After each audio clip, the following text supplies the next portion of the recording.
Hey all, here OS Reviews. You're watching our hands-on review of a small Pico projector today. It's actually a smart mini projector because it has built-in Wi-Fi and Bluetooth, which allows you to connect, let's say, a smartphone to it and then wirelessly mirror content. So we're going to take a closer look at the design of the projector in a second. Packaging here is really simple. In fact, there's no kind of branding on the box either. But inside we do have the charging adapter, so it uses a simple kind of USB-based charger, probably micro USB. We do have a remote control for the projector, which you can see here offers a mouse control as well, so for navigation. It does have a built-in USB slot, so you can also connect a wireless mouse or a keyboard if you want faster text entry. There's also a D-pad, and it takes two AAA batteries, which are not included. We also have the mini tripod, which you can use to mount the projector onto a small desk if you want to watch movies in your bedroom, when you're taking it with you in a hotel room, at a conference, things like that. And we also have just what looks like the micro USB cable, and finally there is a small user manual. This is called the M5, it seems, and we have some of the controls as well as how to use it documented both in Chinese and hopefully in English. As clarification, what I mean by a bright and fairly good-looking image, it's in consideration with its size and compared to older LCD and LED bulb-based projectors, as well as the lower-cost versions that we've seen from Shenzhen, China.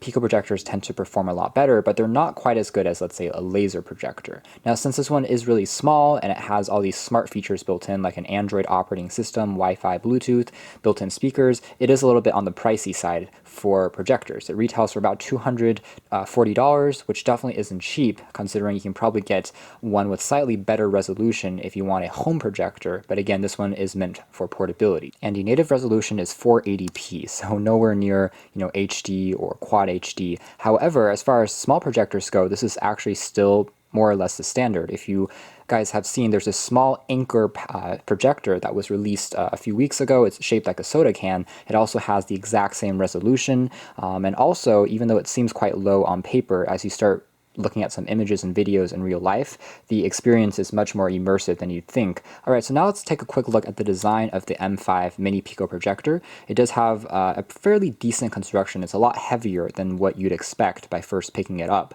That's because the frame is made out of aluminum, and all of these speaker grills are made out of metal as well, so it gives it a nice heft. On the side here, there is a dial which you can use to manually change the focus of the lens if you do need to adjust that very quickly, but Pico projectors tend to actually work really well in terms of focusing. The top also has some basic controls if you don't want to use the remote. It's made out of rubber. It's a little bit flat to the surface, but it's fairly tactile. It gives you control for power, left, right, up, and down for navigation, and a back key for going on Android OS. The back here just features the USB port, a 3.5mm jack if you don't want to use the built-in stereo speakers. There's also the micro USB for power, and yes, you can use this thing while it's being charged and plugged into the wall. Finally, on the bottom, we have the tripod mount and rubber feet that prevents it from sliding around on a surface or on a desk. So this is a remote. We have to pair it for the first time, which is kind of interesting, but then I suspect it's because the remote must be using something like Bluetooth instead of infrared as they traditionally do. Once paired and Wi-Fi is set up, we are greeted to the user interface. You can see the experience is quite similar to an Android TV box. That's essentially what it is, built into a projector. And it's actually a good thing instead of having a more stock or vanilla experience of Android, because we only have this remote which has a D-pad. So it's going to be a lot harder to navigate with smaller icons because it's not a touchscreen. So having this grid layout makes a lot more sense using this remote. It's more ergonomic and easier to use. So we have these layouts for YouTube, which is a quick shortcut. Then we have some of these Google apps.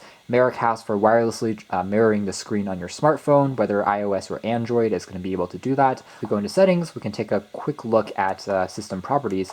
Very customized. So we have just projector settings, so brightness. I can even reverse the image if I have it set up on the ceiling, for instance, and I have to ever change some of these properties depending on how it's placed onto the wall.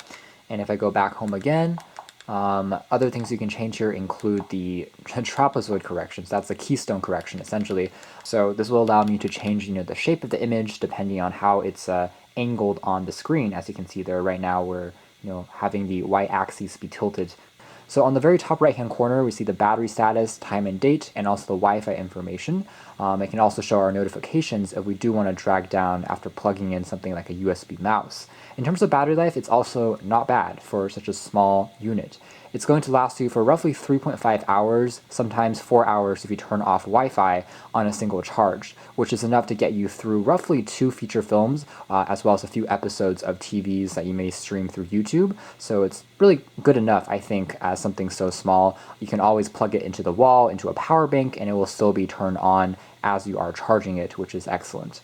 So if we go into all apps, this will show us some other things installed, including Kodi, MX Player, Netflix. In terms of the internals, I suspect it's running on a quad-core chipset.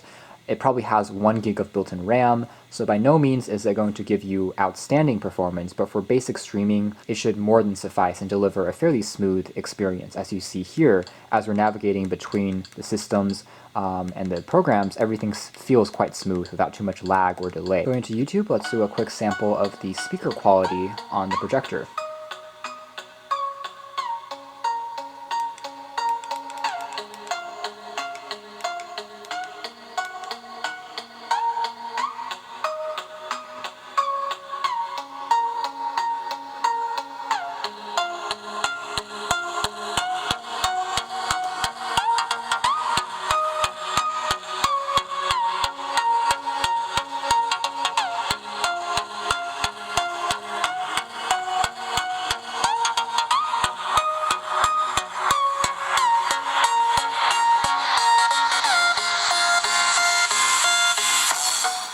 So the audio quality isn't too shabby. It actually gets louder than you'd expect, and it has overall decent audio clarity. It's not too distorted, it doesn't sound too tinny for something so small, but it definitely lacks bass. So you're not going to have a passive radiator or anything like that on here. So for lower notes, you definitely miss that in the music.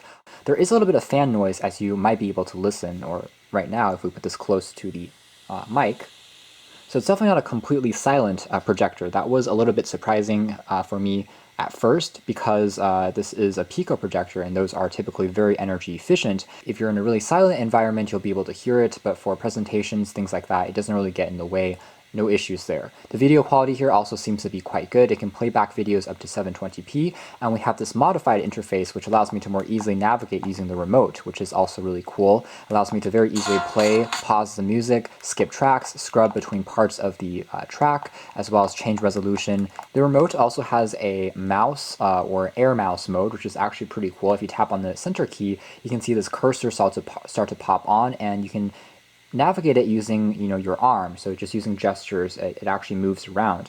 One problem though is it's a little bit jumpy, so it moves around a little bit too quickly for precise interaction. However, it is going to be faster if you are trying to type out, let's say, a video or a name, than just going left right one by one. This is actually a little bit quicker in those cases. You can also use a built-in microphone for voice searches, which also works pretty well. So in some cases, having this little mouse can be useful if you're giving a presentation, for instance, and so there is a motion sensor / gyroscope built onto the remote, which is pretty cool. So as a whole, the built-in music player, I would say, works actually surprisingly pretty well. It's easy to navigate, easy to sort through different types of videos, and again, streaming media through Netflix and YouTube works quite well. Wi-Fi reception is also really strong, so compared to even some phones that I've tested, oftentimes the videos would buffer for longer because right now we're a little bit far from our router, but on here, it basically started playing back immediately, so they've done a good job in terms of reception. Picture quality is also quite good. Even smaller text remains fully legible, and colors are actually pretty accurate and saturated, so it works well. However, if you turn the lights on, you can see that the image quality will quickly degrade, but it's also not as bad as you'd think. Again, this is roughly a 40 to 50 inch screen, and we have pretty bright LED light strips next to it, and yet you can still make out most of the text without any problems. Obviously, the experience is much better once the lights are turned off, but again, 50 lumens, really not as bad as you would think looking at the specs alone. All right, so here are some of the additional built-in apps, so sorted one by one alphabetically. For some reason, there's Android Pay, which you would never use on a projector, but it's there.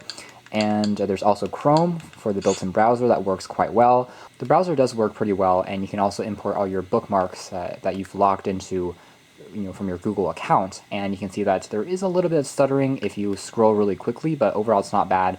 It's just personally I find it more convenient if I use Miracast or somehow connect my smartphone onto the projector, because a touchscreen is just easier to interact with than using a remote. So that's more or less our hands-on review of the M5 Mini Pico Smart Projector. I think that it actually, again, performs better than you'd think looking at the specs, such as, the lumens or the resolution, especially for such a small unit. It's really easy to put into a backpack, take with you, and then transform a flat wall or ceiling into a large display for watching YouTube, Netflix when on the go. It also packs surprisingly capable speakers, and as a whole, a pretty well-designed user interface that's built right on in, so you don't even need to connect your phone or computer necessarily, which is a huge plus.